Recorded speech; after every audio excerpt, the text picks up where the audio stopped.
Welcome to the Protagonist Pub. My name is Tammy, and apparently the girls are going to play. And this is where characters gather.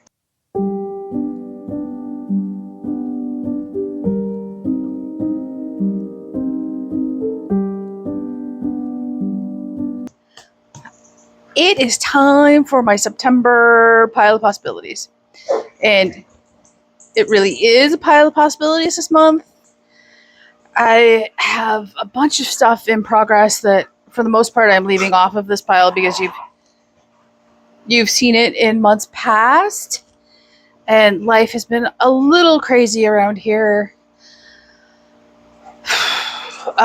So I will get done in September what I can get done, and we shall see. But there are some things I know for sure I am reading in September. So let's start with the I know I'm reading for sure list. And first up on that list would be the 12th book in the Bookmobile Cat Mystery Series by Lori Cass. That is No Paw to Stand On. And this was part of my birthday gift from Dave, so you will undoubtedly be seeing it in that haul which I'm going to piece. Really, Fireball? How did you get your ball on the roof? Congratulations. Go lay down. Sorry about that. I'm going to piece out my birthday haul from Dave over the next several months. I placed a Better World book order, and it was generous and lovely. And so this is the 12th book of the series. Book 13 comes out in October, which I have pre-ordered for Better World. And when I finish this in September, I will be current and ready for the next book. So I am ecstatic. I will read you the back. When a heat wave hits northern Michigan, Minnie, Eddie, and their bookmobile head to the beach to catch some rays and some customers. But library business is put on hold when Minnie's restaurant-owning best friend, Kristen, calls. The specialty ice cream cone treat she's serving to patrons has been sabotaged, making some customers horribly sick.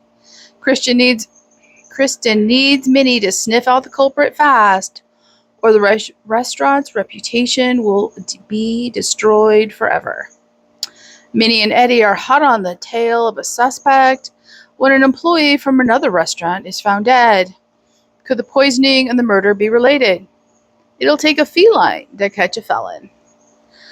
As you all know, I love this series so much. And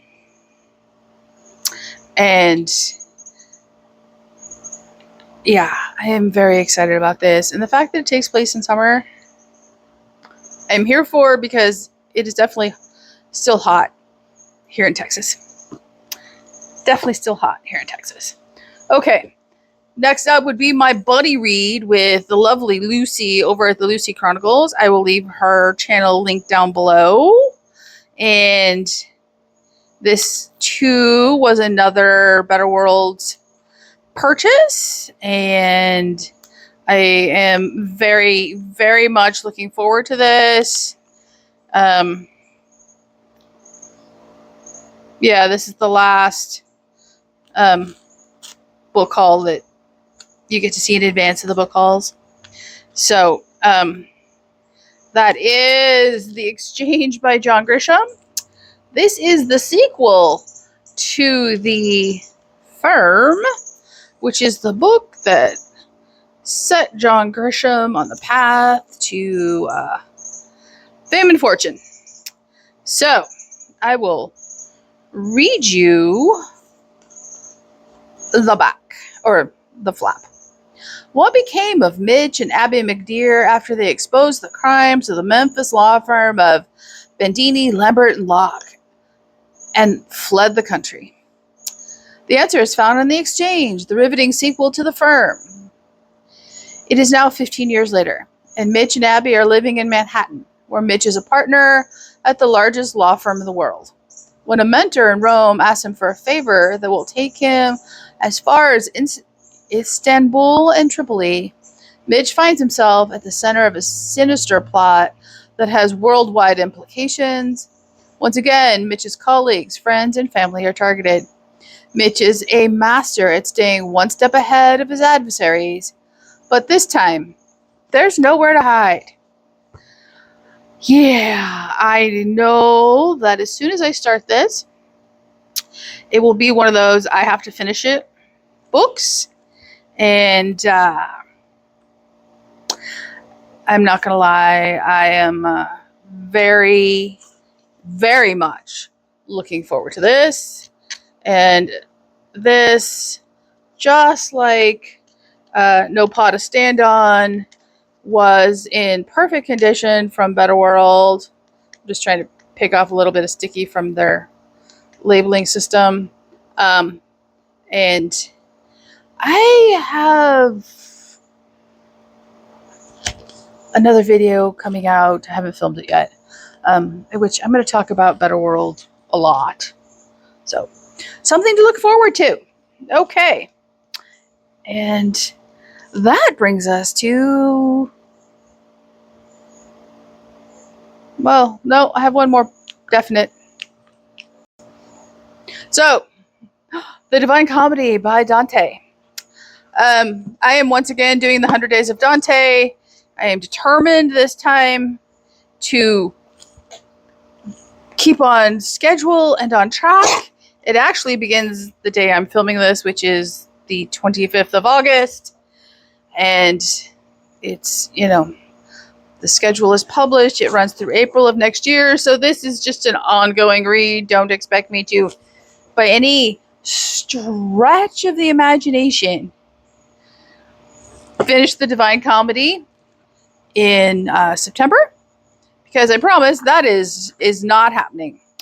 Last time it appears I made it as far as, if my bookmark is correct, I read through Canto 16.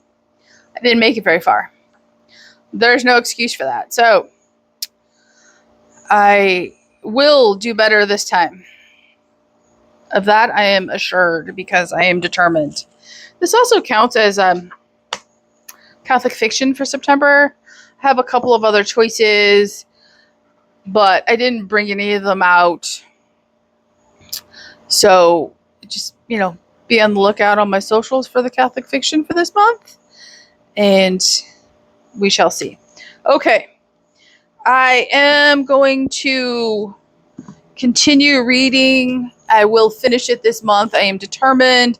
The Lilac Girls by Martha Hall Kelly. Started this in July. I'm loving it. It is a heavier read. I have not had the mental bandwidth for the heaviness of this read. However, as busy and complicated as our life is at the moment, I do believe I have the bandwidth to finish it. I have like 200 pages left. 250 pages left. So it's not like I have far, but I just need to do it. I need to know. I need to finish this so I can read the other two in the trilogy. And it's not that I'm not enjoying the book. It's a very heavy read. It's World War II historical fiction. And I haven't had the capacity. So I have the capacity moving forward. And I will. So, okay. Now, this is a birthday gift. And it is...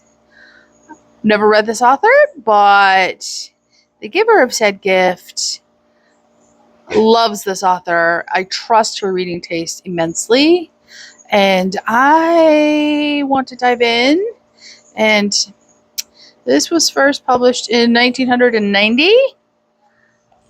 So that would be September by Rosamund Pilcher.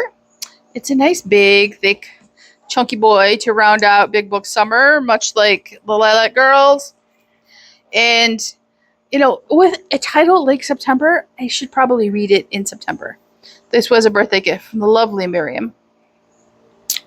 I will read you the back. September is an extraordinary month in Rosamund Pilcher's native Scotland, when a brief but glorious summer is ending and the long grey winter has yet to begin. It is a month when marriages are proposed and break up, when promises are made, hearts are broken, and long-buried family secrets come to light. Legendary storyteller Rosamund Pilcher begins her tale as spring comes to Scotland and the hills burst into life with a dance planned for September. The invitations summon home the group of people Violet Arid has cared for most in her long life. The oldest, strongest, and wisest of them all, she sees her vulnerable granddaughter find love for the first time, and the decision to send her little grandson away to school drive his parents even further apart. Far from them all is Pandora, the glamorous, exciting girl who ran away 20 years before. But as May turns into June and then summer commences, fate propels them all toward Scotland, as well as their inevitable and often surprising destinies. I am so curious. I know Miriam loves this author, and I am going to dive in. I want to know. And if it takes me, reading just a little bit every day to dive in, I'm good with that. I do know on hold I have Five Found Dead by Solara Gentile on hold for the audio from my library, and it should be in September. I will be reading that. I talked about it in a recent anticipated releases video, and I am very here for that book. Just gonna say, I'm very, very here for that book. Okay, so last up of physical books is one I've wanted to get to for a while, but again, page count of this is really short for how thick this book is. That is The Voices Within by multiple authors. It is a short story collection, and it is obviously related to World of Warcraft. There are 6 authors, so 6 stories. And like I said, the book is 300 pages, right? Yeah, 300 pages. And it looks much thicker than that, but the print is also not tiny, and the margins are wide. So this is related to the current expansion, which is The War Within, and the new expansion, which was announced last week, or the trailer was shown last week. That book drops in November, and I want to read it when it releases, so I need to get this done. So there are 6 short stories. They are entitled Trials, The Calling, A Whisper of Warning, The Lilac and the Stone, The Goblin Way, and Little Spark. So I am looking forward to this. There's undoubtedly going to be some artwork in here. Yeah, at the beginning of every story. So I, 6 stories, that's, easy. Okay. Editing Tammy, I forgot to mention that also in September I will be reading Welcome to the World, Baby Girl by Fanny Flagg. It is the first book in the Elmwood series. It is the book club choice. And I will link the book club announcement video down below. That is, for me, an incredibly short pile of possibilities, but life has been very active around here of late, and I need reading to get done, A, for my own mental health, B, for the channel, C, because, well, if I don't read, I drive my husband insane. But I also need it to be, stuff I can get accomplished in a busy month. So, what is in your September pile? Let me know in the comments down below, like and subscribe, and I will see you here next time at the Protagonist Pub.